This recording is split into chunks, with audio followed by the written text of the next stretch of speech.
Assalamualaikum warahmatullahi wabarakatuh. Sebelumnya perkenalkan, nama saya Latif Maulana. Saya dari SMK Kesuma Margoyoso Pati, Jawa Tengah. Hari ini saya akan melaksanakan praktek, yaitu pengukuran silinder, piston, dan timing chain. Untuk selanjutnya, sebelum kita praktek, yaitu perkenalkan alat-alat yang mau kita pakai terlebih dahulu.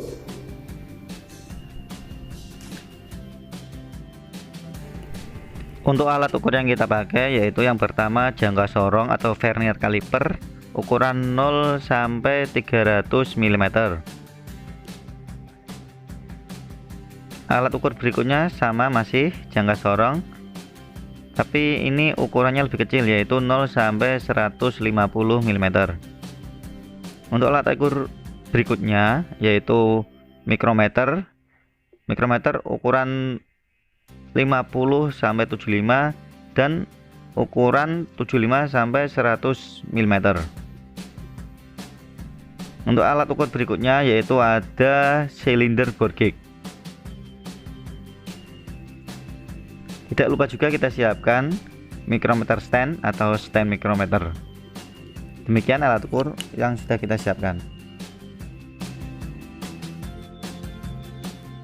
Sebelum kita melaksanakan praktek, kita siapkan buku manual dan juga report sheet agar kita bisa praktek dengan urut serta sesuai spesifikasi.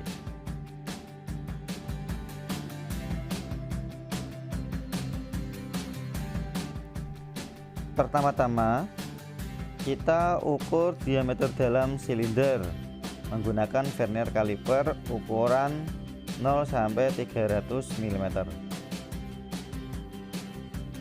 Baca hasil ukurannya, tulis di report sheet.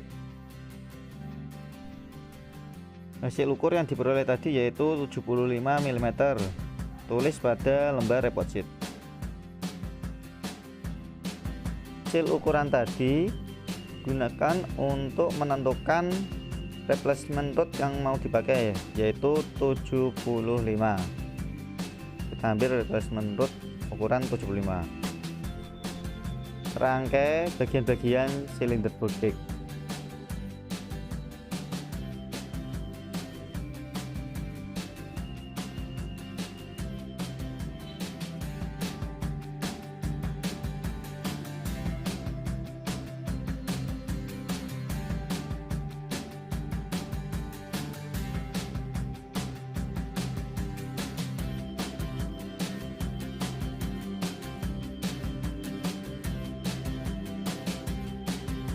Selanjutnya kita lakukan kalibrasi silinder bore gauge.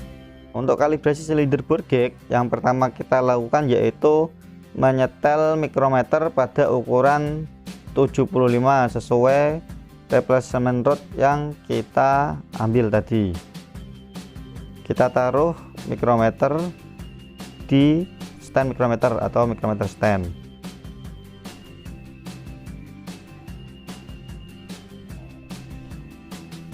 Terus tepatkan silinder bore gauge replacement rodnya di mikrometer. Tahan. Terus putar bagian dial gauge ke angka 0 atau setel ke 0. Setelah selesai, lepaskan silinder bore gauge-nya. Lakukan pemeriksaan yaitu posisi X terlebih dahulu. Goyangkan.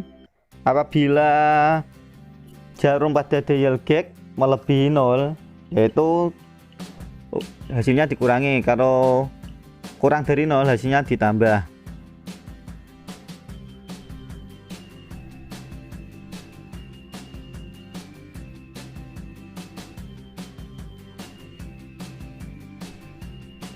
Jangan lupa pemeriksaannya yaitu atas, tengah, bawah atau ABC. Goyang-goyangkan sampai maksimal nilainya. Untuk hasil yang didapat tadi yaitu untuk A nilainya yaitu 75,05 mm,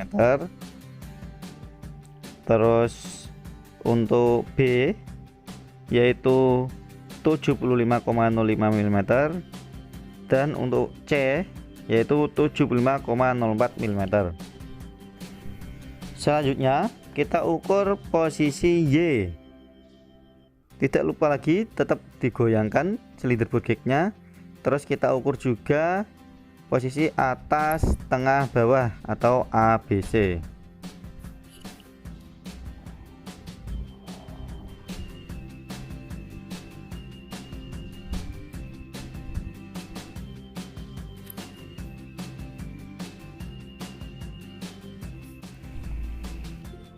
Hasil ukuran Y yaitu untuk A terdapat nilai 75,06 mm, untuk B 75,07 mm, untuk C yaitu 75,06 mm. Hasil yang sudah kita peroleh bisa kita pakai untuk mencari keovalan, yaitu selisih antara X dan Y, serta kita bisa juga mencari ketirusan, yaitu selisih antara ABC pada posisi X dan Y. Cari selisih yang terbesar.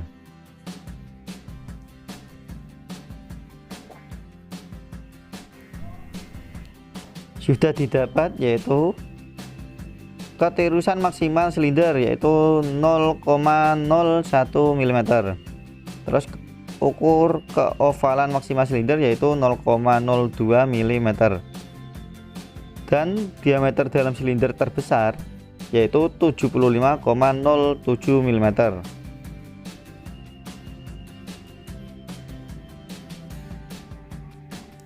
Untuk spesifikasinya, diameter dalam silinder sudah mengalami keausan karena standarnya yaitu 75 sampai 75,03 mm.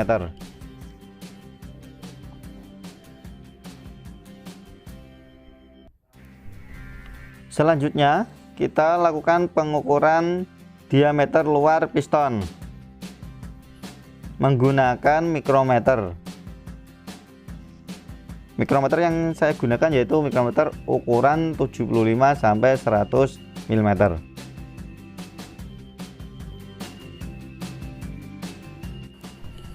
Hasil pengukuran yaitu 75,02 mm.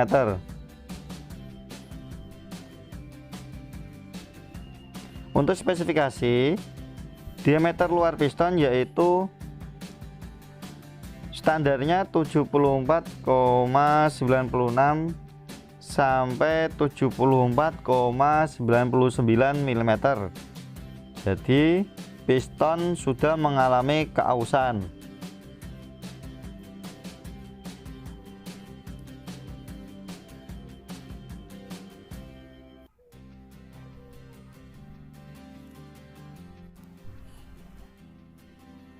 Untuk hasil celak oli yaitu 0,05 mm, karena 75,07 kurangi 75,02 mm. Untuk maksimumnya, batas maksimumnya yaitu 0,2 mm. Jadi celak oli masih kondisi dalam baik. Simpulkan hasil pengukuran yaitu tidak perlu di oversize karena celak oli masih di bawah batas maksimal.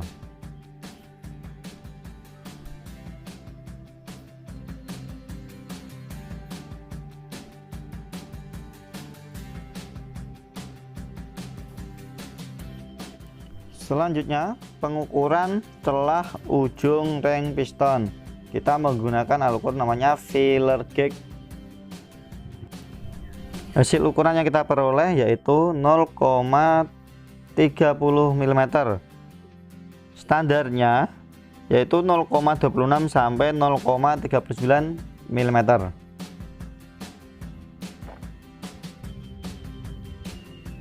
Jadi kondisinya masih baik atau bagus. Selanjutnya yaitu kita melaksanakan pengukuran sprocket crankshaft menggunakan vernier kaliper ukuran 0 sampai 300 mm. Ukur sprocket crankshaft bersamaan dengan rantainya. Baca hasil ukurannya dan tulis di lembar report sheet. Hasil yang kita peroleh yaitu 61,40 mm. Selanjutnya yaitu pengukuran sprocket camshaft. Alat ukur masih sama. Baca hasil pengukuran.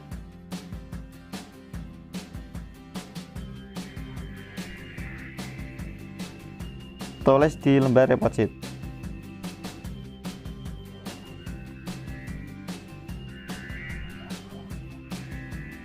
Hasil yang kita peroleh yaitu 114,70 mm. Dari kedua hasil tersebut, yang pertama sprocket crankshaft yaitu batas minimumnya yaitu 59 mm, sedangkan camshaft limitnya yaitu 114 mm. Masih kondisi baik semua karena tidak kurang dari batas minimum. Ukur juga yaitu timing chain damper atau peredam rantai menggunakan jangka sorong ukuran 0 sampai 150 mm. Hasil yang kita dapat yaitu 9,25 mm dengan batas minimumnya yaitu 4,0 mm. Jadi kondisi masih baik karena tidak kurang dari batas minimum. Berikutnya pengukuran timing tensioner damper atau penegang rantai.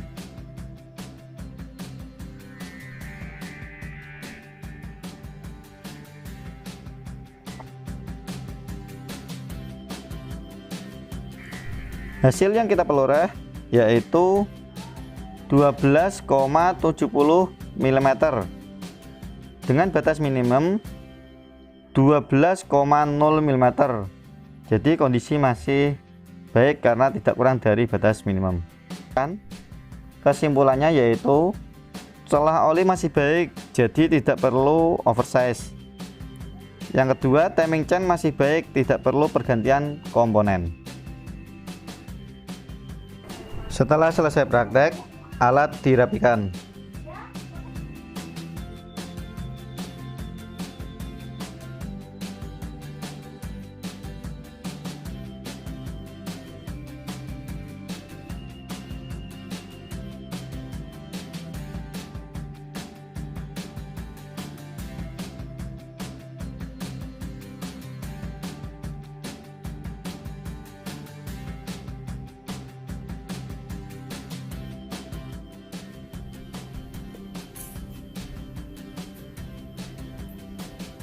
Demikian hasil dari pengukuran silinder dan piston serta timing chain yang sudah saya lakukan.